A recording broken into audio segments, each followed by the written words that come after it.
지금까지 손마터에서의 찌 맞춤 방법, 찌탑을 기준으로 해서 아주 정밀하게 맞추는 찌 맞춤 방법에 대해서 알아보고, 그 다음에 집어제를 개는 요령, 또 도로로를 사용하는 요령까지 알아봤습니다. 지금부터는 실제로 이제 찌 맞춤이 이렇게 끝나고 밑밥까지 준비가 된 상태에서 실제로 낚시하는 과정에서 이제 필요한 부분을 부분별로 한번 짚어보도록 하겠습니다. 먼저 이 손마터에서는 주로 낚싯대입니다. 낚싯대는 너무 긴 대를 쓰실 필요는 없습니다. 보통 양어장 같은 경우, 자비터 같은 경우는 쌍포 편성을 하기 때문에 3위대 편성을, 다른 분들이 3위대를 쭉 편성을 하니까 또 3위칸 정도의 포인트가 형성된 경우가 많습니다. 근데 손마터에서는 대부분 보통 한 2.9 내지 2.5 정도를 다른 분들도 피시고, 또 그 포인트에 관계없이 고기들은 많이 있기 때문에 또 그 상태로 집어를 시키면 되기 때문에 굳이 힘들게 3위칸을 필 필요는 없습니다. 그래서 보통 많이 피는 게 2.5칸 내지 2.9칸, 아마 2.9칸을 제일 많이 쓰시는 것 같습니다. 2.9 정도로 쓰시면 되고요. 그 다음에 찌는 자비터나 다른 그 노지에 비해서 부력을 조금 한 단계 정도 적게 쓰는 게 더 좋습니다. 그래서 2.5칸이라면 보통 떡밥용찌 소자 정도로 쓰시고, 2.9나 설사 3위를 쓴다 하더라도 대자를 쓰지 마시고 중자 정도로 쓰시는 게 좋을 것 같습니다. 자, 그런 상태에서 찌 맞춤이 정밀하게 끝나고 미끼가 준비가 되면 이제 미끼를 달아서 던져야 됩니다. 자, 미끼 다는 방법에 대해서 알아보면, 좁쌀봉돌 채비는 두바늘 채비입니다. 두바늘 채비의 장점은 양쪽 바늘, 두 바늘을 다 이용할 수가 있기 때문에 다양한 미끼를 활용할 수 있다는 거하고, 또 하나는 바늘의 역할을 분담할 수 있다는 겁니다. 그래서 하나는 계속적으로 집어제를 달아서 고기를 모으고, 나머지 한쪽 바늘에는 그것이 구루텐이 됐던 어분이 됐던 지렁이가 됐던 도로로가 됐던 입질용 미끼를 달아서 고기가 먹게끔 그렇게 두 바늘을 역할 분담을 시킬 수가 있습니다. 그래서 이 좁쌀봉돌 채비에서 손마터에서도 마찬가지로 가능하면은 한쪽 바늘에는 구루텐이 됐던 도로로가 됐던 입질용 미끼를 작게 달아주시고, 구루텐 같은 경우는 아주 작게 바늘을 감쌀 정도로 이렇게 달아주고, 나머지 한쪽 바늘에는 집어제를 달아줘야 됩니다. 근데 집어제는 크게 달 때는 이게 두 손으로 이렇게 해주시는 게 좋고, 그 다음에 작게 달 때는 보통 반풀만하게 달 때는 두 손으로 달아주는 게 좋은데, 대추알 크기 정도 그렇게 달 때는 한 손을 이용하면 됩니다. 이렇게 눌러서 요 왼손으로 바늘 꼽아서 왼손으로 이렇게 눌러주는 방식으로 요 정도로도 충분합니다. 이렇게 이런 식으로 달아주면 되고, 특히나 이 손마터에서 과연 이 집어제를 써줘야 되느냐, 이제 집어제 무용론이 좀 나옵니다. 왜냐하면 원체 개체수가 많다 보니까 집어제 몇 방 넣고 나면 고기들이 막 떠서 라면 끓인다라고도 하고 사이다가 끓는다라고도 하는데, 고기들이 상층부에 막 떠올라서 찌를 건드리는 그런 현상이 발생을 하기 때문에, 과연 고기가 이렇게 많은 손마터에서 집어제를 달아줘야 되느냐, 자, 이렇게 얘기를 하는데, 이렇게 오늘같이 평일 또 사람들이 주위에 많지 않은 경우에는 집어제를 과다하게 쓸 필요가 없습니다. 그때는 미끼 위주로, 미끼만 달고 하더라도 물에 계속 넣었다 꺼냈다 하면서 착수되는 그런 소리로도 분명히 집어가 됩니다. 근데 그 정도로 충분히 가능한데, 그 상태로 집어가 안 된다든지, 특히나 직장인들이나 사업하시는 분들, 이런 분들은 거의 평일날 낚시가 불가능하고 주말에 해야 되는데, 주말이나 공휴일 같은 경우는 보통 100석 정도의 손마터다라고 하면 한 70명에서 80명 정도가 들어옵니다. 그런 상태에서는 고기들도 흩어질 수밖에 없고, 또 입질 자체가 굉장히 약합니다.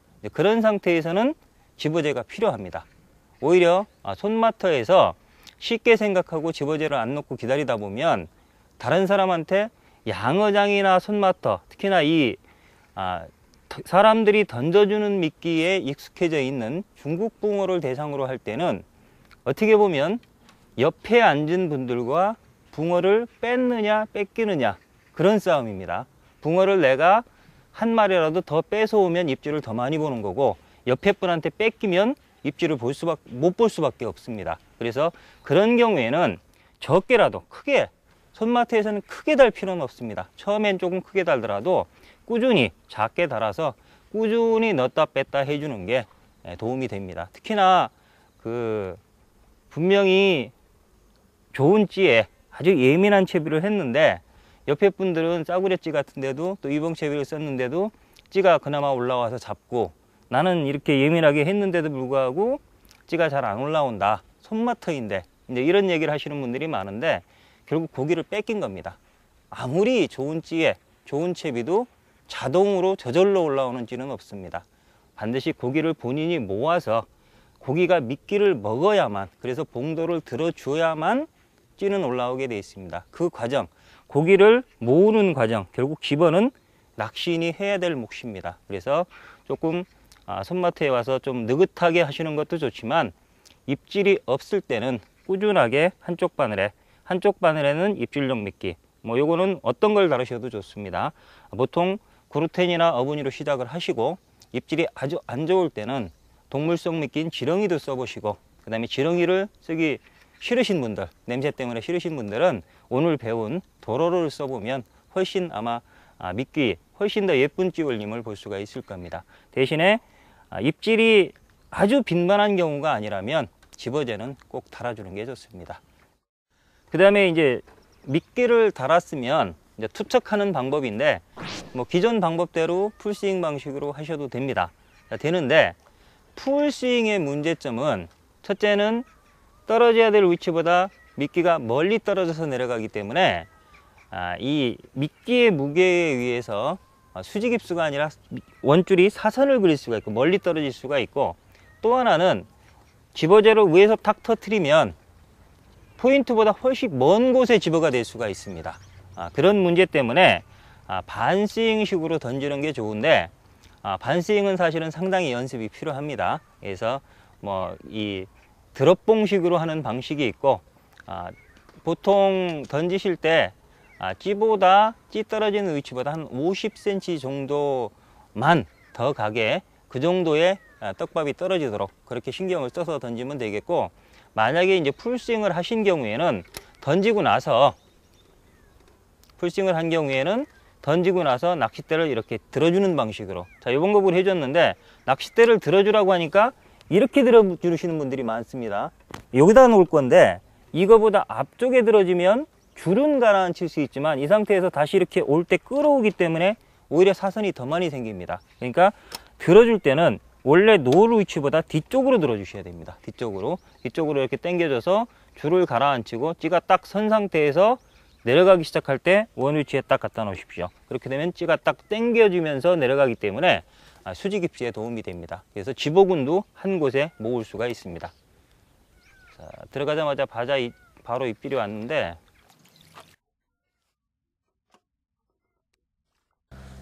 이렇게 미끼를 달아서 던지고 나서 이제 입질을 기다려야 되는데, 입질이 왔을 때 채는 방법, 그 다음에 이제 입질이 잘 안 올 때 입질을 빨리 오게 하는 방법, 이제 보통 뭐 살짝 당겨주는 거 견제하기다, 유혹하기다 이렇게 얘기하는데, 이제 견제하는 방법에 대해서 알아보면 입질이 저렇게 내려가서 입질이 없을 때, 그때는 특히나 이 섬유줄 계열이 많은 미끼들은 견제하기가 아주 좋습니다. 왜냐하면 바늘에서 이탈이 안 되기 때문에 이렇게 뒤로 이렇게 당겨서 한두 목 더 들어가게 이렇게 당겨주면 이 견제의 효과는 한 두 가지 정도 됩니다. 첫째는 미끼를 움직여줌으로써 움직이는 미끼에 시각적으로 붕어가 반응하도록 해서 빨리 덥석 물도록 하는 것이고, 또 하나는 우리가 집어제하고 입질용 미끼를 같이 달고 있는데 집어제가 계속 붙어 있으면, 살짝 누르더라도 붙어 있으면 무게로 작용을 합니다. 그거를 살짝 당겨줌으로써 바늘에서 집어제를 이탈시키는,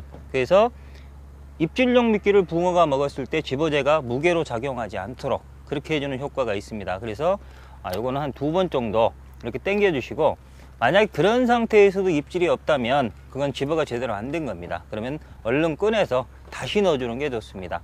그거를 뭐 집어제를 많이 넣어주차라는 개념보다는 자주 넣었다 꺼냈다 하는 그 소리 자체만으로도 붕어가 집어가 됩니다. 그래서 무한정 계속 이렇게 당기고 있는 것보다는 어느 정도 두세 번 당겨서 입질이 없을 때는 다시 회수를 해서 다시 던져주는 게 오히려 더 빠릅니다. 근데 보통 집어가 된 상태에서는 두세 번 이렇게 당겨주면, 당겼다가 이렇게 놨을 때, 그리고 이렇게 기다리고 있으면 거의 올라와 주는 경우가 많습니다. 이번에는 입질이 왔을 때 이제 챔질하는 요령인데요. 보통 지난번에 챔질 요령을 설명을 할 때 보통 이렇게 끝에 놓고 하시는 분들은 이 들어채기를 많이 하고, 이렇게 내놓고 하시는 분들은 약간 끌어채기 식으로 하는데, 그 중간 형태 이렇게 내놓고 뒤로 끌면서 채주는 이런 방식이 가장 좋습니다 라고 제가 말씀드린 적이 있습니다. 자, 이 방법대로 하는데, 손마트에서는 너무 세게 채지 마십시오. 보통 그 헛챔질이 많이 나오니까 순간적으로 세게 채야만 걸릴 것 같다라고 생각을 해서 세게 채시는 분들이 많은데, 그거보다는 준비를 하고 있다가 고기가 찌가 정상적으로 올라올 때 뒤로 이렇게 끌어주는 방식으로 슬쩍 채줘도 다 걸립니다. 굳이 너무 세게 채면 옆에 걸렸다든지 헛걸렸을 때 그 낚싯대를 감는 경우가 굉장히 많기 때문에 너무 세게 채지 마시고, 보통 또 한 대를 갖고 하기 때문에 입질이 온다 싶으면 딱 준비를 했다가 이렇게 잡고 있어도 됩니다. 내림 낚시 하듯이 이렇게 잡고 있다가 쭉 올라오기 시작하면 슬쩍 들어주는 방식으로, 요 정도만 채도, 보통 자연지나 양어장 같은 경우는 이렇게 했다가 두 대를 쓰니까 이렇게 준비했다가 입질이 오면 이렇게 채주는데, 이렇게 빨리 챌 필요가 없습니다. 손마트 같은 경우는 보통, 특히나 도로로 같은 경우는 어느 정도 여유를 주기 때문에 준비를 딱 하고 있다가, 또는 이렇게 입질이 예신이 오는 것 같다라고 하면은 이렇게 잡고 있다가 이렇게 살짝 들고 있다가 올라오기 시작할 때 뒤로 슬쩍 들어주는 방식으로, 이런 식으로 채지면 설사 헛챔질이 제더라도 채비가 낚싯대나 또는 채비 원줄하고 엉키는 그런 것을 방지할 수가 있습니다. 그 다음에 챔질 타이밍 문제인데, 언제쯤 채줘야 되느냐, 항상 말씀드리지만 동물성 미끼가 아닌 한 이 식물성 미끼, 도로로도 식물성 미끼입니다. 도로로나 이 그루텐, 이런 식물성 미끼들은 찌가 올라오는 자체가 이미 바늘이 입속에 들어가 있는 겁니다. 결국 예신의 채도 나온다는 얘기입니다. 근데 찌가 쭉 올라오는데 채면 왜 헛챔질이 나옵니까? 조금 더 기다려야 되는 거 아닙니까? 헛챔질이 나온다는 얘기는 떡밥 미끼에 관한 한 전부 다 늦은 겁니다. 붕어가 뱉는 속도보다 여러분들이 채는 속도, 분명히 올라오는 거 스타트하고 가는 걸, 스타트하는 걸 보고 손이 갔지만, 손이 가면서 채는 순간에 이미 뱉어 있는 겁니다. 그 이상 올라오는 거는 찌의 관성에 의해서 올라오고 있는 겁니다. 그렇기 때문에 만약에 조금 늦게 채도 거의 뭐 70~80% 이상 입걸림이 된다, 그런 경우에는 여유 있게 채셔도 됩니다. 찌 맛을 충분히 보시고, 그 다음에 후킹 확률이, 찌는 올라오는데 50% 이하로 떨어진다, 그때는 잡고 계십시오. 잡고 계시다가 올라오기 시작할 때 천천히 들어주는 방식으로 채지면 거의 70~80%는 걸리게 되어 있습니다. 그래서 이 챔질 방법에 대해서 정리를 하면, 강도는 약하게, 그 다음에 입질이 헛챔질이 나올 경우에는 속도는 순간 어느 타이밍에 채느냐, 타이밍은 빠르게, 이렇게 정리를 해드리면 되겠습니다. 자, 지금부터는 투척해서 견제를 하고 끌어내는 것까지 될지 모르지만 연속 동작으로 한번 해보겠습니다.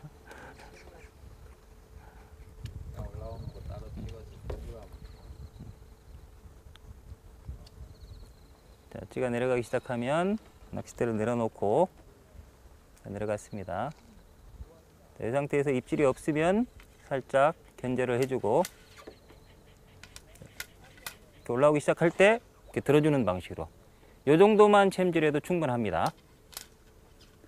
자, 이렇게 하는데, 이 끌어내기 부분에 있어서 고기가 걸렸을 때 보통 이렇게 드시는 분들이 많이 있어요. 이렇게 든 상태에서 이렇게 하는 분들이 있는데, 붕어는 이렇게 해도 상관이 없습니다. 근데 잉붕어라든지 큰 잉어가 걸렸을 때 이렇게 하고 보통 버티면, 이 상태에서 힘을 많이 쓰면 이렇게 잡기도 힘들어집니다. 이 상태에서 고기가 힘을 쓰면 이렇게 일자로 뺏기는 경우가 많고, 특히나 이거는 이 엘보가 걸릴 수가 있습니다. 보통 뭐 테니스 엘보라고 하는데 낚시에도 엘보가 있습니다. 그래서 보통 이렇게 하는 이유는 이 낚싯대를 보호하기 위해서 이 팔까지도 이 탄성을 이용해서 같이 이렇게 제어를 해준다라는 개념인데, 이렇게 되면 줄이나 낚싯대는 보호할 수가 있습니다. 근데 잘못하면 팔이 망가질 수가 있습니다. 그래서 이렇게 하는 것보다는 보통 요 정도 이상은 들지 마십시오. 요 정도 이상 들어주고, 만약에 큰 고기가 와서 힘을 쓸 때는 요 정도로 받쳐 주셔야 됩니다. 두 손으로. 바다 낚시할 때 이렇게 받쳐 두듯이 요 정도로 해서 완전히 제압을 원하는 방향으로 해 놓고, 이렇게 여기까지 온 상태에서 비로소 뜰채를 들고 안전하게 걸어내는 방식으로, 이렇게 해야만 고기를 쉽게 물에서 띄우고, 그 다음에 손에 크게 손상이 가지 않으면서도 안전하게 고기를 수거할 수 있는 그런 방법이 되겠습니다. 손마터의 적당한 찌는 어떤 찌입니까? 뭐 이런 질문을 많이 받습니다. 손마터는 어차피 양어장이고 또 장애물 같은 게 없기 때문에 이 떡밥 낚시용 찌로 나온 찌들은 어떤 거라도 좋습니다. 뭐 저희 당사찌 중에서는 학투라든지 뭐 물방개, 그 다음에 제비, 고니, 청자, 맥자 어떤 거를 쓰셔도 상관이 없습니다. 그 다음에 이제 길이 같은 경우는 보통 떡밥용 찌 같은 경우는 소중대 세 종류로 많이 나오고, 저희 찌 같은 경우 학투만 소중대, 특대 이렇게 네 종류로 되어 있고, 나머지 품목들은 거의 소중대 이렇게 되어 있습니다. 그렇게 되어 있는데, 보통 소중대로 구별을 할 때는 소자 같은 경우는 약 5푼에서 6푼 정도, 그래서 한 2, 5봉돌 내지 3, 5봉돌 정도로 하고, 그 다음에 중자가 한 4, 5봉돌, 5봉돌 약 9푼에서 10푼 정도가 많이 나오고, 그 다음에 대자로 가면 한 12푼, 그건 5호나 6호봉돌 정도 됩니다. 보통 노지나 양어장, 보통 자비터 양어장 같은 경우에는 3.2칸 위주로 편성을 하기 때문에, 그런 경우에는 양어장 같은 경우는 3.2칸에는 떡밥용찌 같은 경우 대자를 이용해서 쌍포로 쓰는 게 좋은데, 이 자비터 같은 경우는 보통 외대를 피고 또 굳이 3.2칸대까지는 필 필요가 없습니다. 보통 2호에서 가장 많이 쓰는 게 아마 2구 정도로 쓸 겁니다. 2구 정도로 쓰는데, 2구나 30 정도를 쓴다면 설사 손마터에서 3위대를 쓴다 하더라도, 손마터라고 하면 손마터에서는 굳이 10푼을 넘어가는 찌는 쓸 필요가 없습니다. 그렇다고 보면 손마터에서는 한 중자 정도로 쓰시는 게 가장 좋을 것 같습니다. 그래서 어디에 가시든 낚싯대를 기준으로 했을 때 2.5칸 이하 같은 경우는 소자, 그 다음에 29, 30 정도 되면 중자, 그 다음에 3.2칸 이상은 대자를 쓰시면 되는데, 손마트에서는 설사 29, 3위를 쓰시는데 3위대를 쓰시더라도 대자를 쓰지 말고 중자를 쓰는 것이 더 좋을 것 같습니다. 그 다음에 굳이 이런 찌 중에서 하나를 골라서 추천을 해달라고 하면, 그래도 저희 찌 중에서 가장 예민한 물방개찌를 추천할 수밖에 없습니다. 이 물방개찌는 이렇게 색깔이 두 가지 형태로 나오고, 요거는 일반적인 물방개찌입니다. 카본탑으로 되어 있는 물방개찌이고, 요거는 올해 출시된 역광 물방개찌인데, 특징은 몸통까지는 똑같습니다. 색깔만 틀리 몸통까지는 똑같은데 탑만 틀립니다. 탑만. 요거는 카본으로 아주 가늘게 되어 있고, 요거는 솔리드로 되어 있어서 해가 정면으로 받을 때 역광이 되도록, 이 보통 카본 같은 경우는 장점이 가벼운 장점이 있지만 빛을 투과하지 못하는 그런 단점이 있는데, 이 솔리드는 빛을 투과합니다. 그래서 역광에서도 아주 잘 보이는 그런 장점이 있습니다. 이 물방개찌가 예민한 이유는 이 몸통이 아주 가벼운 소재이기 때문입니다. 발사, 목재 중에서 가장 가볍고 소프트한 발사를 탈진 탈색을 거쳐서 완전히 하얗게 또 소프트하게 만들었고, 또 칠을 최소한으로 얇게 했기 때문에 이 찌 자체, 보통 자중이라고 하는데 자체 무게가 굉장히 가볍습니다. 지금 이 중자 정도를 기준으로 했을 때 이게 전부 중자인데, 중자는 2구대, 3위대까지도 사용이 가능하다고 그랬습니다. 이 중자가 한 9.5푼, 약 4호 내지 5호 정도 봉돌의 부력을 갖는데, 이 찌 자체의 무게는 만원짜리 지폐 한 장의 무게와 같습니다. 만원짜리 지폐 한 장. 보통 만원짜리 지폐가 1.1g이거든요. 이 무게가 1.1g 밖에 되지 않습니다. 근데 봉돌의 무게는 약 3.6g 정도 됩니다. 3.5에서 6g 정도 되기 때문에 3.6g을 자체 무게 1.1g으로 나누고 곱하기 100을 해서 100분율을 내보면 약 320에서 350% 정도가 나옵니다. 그 정도로 이 찌 자체의 무게보다 부력, 봉돌의 무게가 3배 이상, 3.2배 이상 나가기 때문에 아주 굉장히 예민한 그런 찌입니다.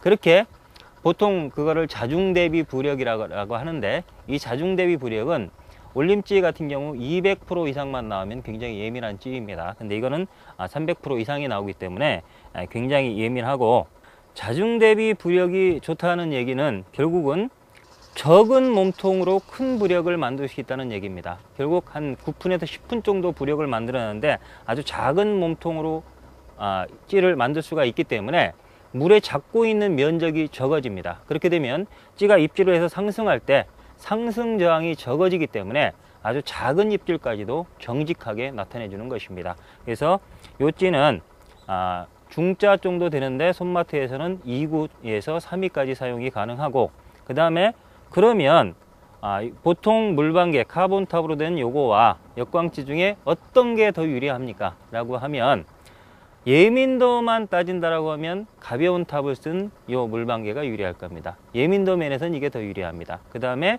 시인성까지, 기능성을 하나 더 넣어서 시인성까지 생각한다면 역광에서도 잘 보이는 요 역광찌가 더 좋을 겁니다. 그렇기 때문에 주로 낱낚시를 위주로 하시는 분들, 또 나는 찌가 올라와도 눈이 나빠서 탑이 안 보이면 챔질하기가 힘들다, 이제 그러신 분들은 역광찌를 쓰시고, 어느 정도 시력이 좋아서 뭐 찌만 올라와 주면 보이는 건 문제가 안 된다, 이제 그러시는 분들, 또 밤낚시를 위주로 하시는 분들은 일반 물방개찌가 더 좋을 것 같습니다.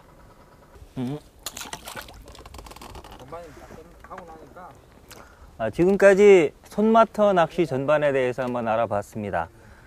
정밀하게 찌탑을 기준으로 정밀하게 찌를 맞추는 방법, 그 다음에 이제 도로로 사용법까지 제가 알아봤는데, 이 두 가지 방법은 사실은 저희들이 이 공개를 하기까지 상당히 고민을 했습니다. 왜냐하면 이 방법은 잘못 사용하면 약이 아니라 독이 됩니다. 그래서 특히나 도로로 같은 경우는 이게 만능미끼다라고 생각을 해서 이 손마트에서 써보고 잘 먹으니까 아무데나 가서 자비트라든지 자연지라든지 가서 써보면 오히려 정말 그루텐이나 어분만도 못합니다.